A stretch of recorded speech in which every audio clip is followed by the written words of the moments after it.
All right, buckle up, because the office party was legendary. It was the kind of night where ties loosened, heels came off, and the carefully constructed walls of corporate life crumbled into a heap of shared laughter and maybe just a splash too much bubbly. Honestly, I'd been dreading it. Work had been a relentless beast, and the siren call of my comfy couch and a quiet night in was almost deafening. But then came the irresistible charm offensive from my boss, Mr. Sterling. It simply wouldn't be a celebration without you, Clara, he'd said, that signature twinkle in his eye leaving me with precisely zero room for polite refusal. So, there I was, all dolled up in the sleek little black dress that hugged my curves just right, my hair piled high in a deliberately messy bun. The office? Transformed. Fairy lights dripped from the ceiling, a majestic Christmas tree stood guard in the corner, and the air thrummed with infectious festive tunes. As I navigated the throng of colleagues, I kept catching glimpses of Julian, always the center of his own little orbit, radiating charisma and drawing everyone in with his easy laughter and captivating stories. Later in the evening, fate, or maybe just my desperate need for a refill, led me to the refreshment table. As I reached for a glass of crisp white wine, his presence materialized beside me. "Having a good time?" he murmured, his voice a smooth, warm current that sent a little shiver down my spine. I turned, slightly flustered by his sudden nearness. "It's a fantastic party," I managed, hoping my voice didn't betray the sudden flutter in my chest. His gaze lingered on mine for a beat, creating this unexpected little bubble of tension. "I'm really glad you came," he said, his tone softening. "I was worried you might give it a miss this year." I chuckled lightly, trying to diffuse the unexpected intensity. "Almost did, but I couldn't possibly disappoint you." He offered this slow, knowing smile that did a little somersault in my stomach. "You never do, Clara." His words hung in the air, thick with unspoken possibilities. Before I could even formulate a witty reply, someone called his name, and he excused himself, leaving me alone with a mind suddenly buzzing like a shaken-up soda can. As the night mellowed, the exodus began. Laughter and chatter faded into the gentle hum of background music. I found myself drawn to the balcony, mesmerized by the glittering cityscape. Lost in thought, I heard his voice behind me. "Quite a view, isn't it?" I turned to find Julian leaning against the railing, a glass of amber liquid swirling in his hand, his tie askew. He looked different, more relaxed, almost unguarded. "It is," I breathed, my voice barely audible. He stepped closer, his presence a comfortable warmth beside me. "Hope I'm not intruding," he said, his tone surprisingly gentle.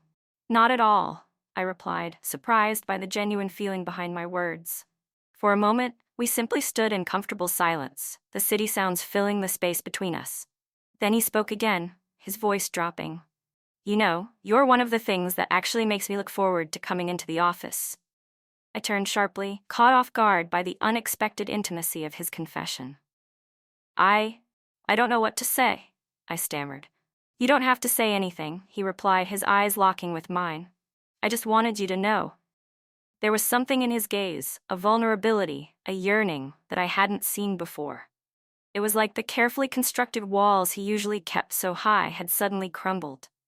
Before I could process any of it, he reached out, his fingers brushing against mine.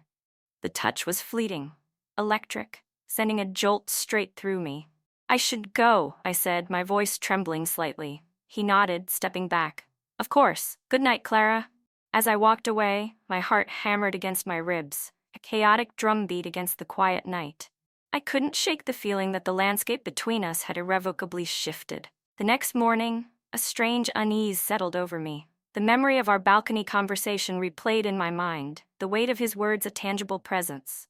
At work, things were different. He was his usual polite, professional self, but there was this unspoken current between us, a silent acknowledgement of something that had transpired. A week later, I received the summons. "Clara, could you come into my office for a moment?" My stomach did a little flip as I hesitated before stepping inside, unsure of what awaited me. "Close the door," he said softly, gesturing to the chair opposite his. I obeyed, my heart doing a frantic tap dance. "I've been thinking about that night," he began, his voice steady, "and I realized I owe you an apology. I crossed a line and I'm truly sorry." His honesty caught me completely off guard. "You don't have to apologize," I said, the words tumbling out. We were both caught up in the moment. He looked at me, his expression earnest. Even so, I don't want you to feel uncomfortable. Your presence here is incredibly valuable to me, and I wouldn't want anything to jeopardize that. His words brought a wave of relief, but also a pang of something akin to disappointment. A small part of me, the foolish, hopeful part, had perhaps entertained a different outcome, even knowing it was unlikely.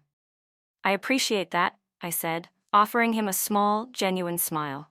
For a moment, silence hung in the air, thick with unspoken words. Then he shifted, his tone becoming lighter. Right then, shall we get back to work? As I left his office, a sense of closure settled over me. The moment we'd shared was brief, a fleeting spark, but it had illuminated something within me, something about him, and the vital importance of those invisible lines we draw. Though that night at the party had undeniably changed things between us, it had also gifted me a newfound clarity. Sometimes, the connections we forge are not meant to last, but rather to teach us something profound, to nudge us towards growth. And for that, I was truly grateful.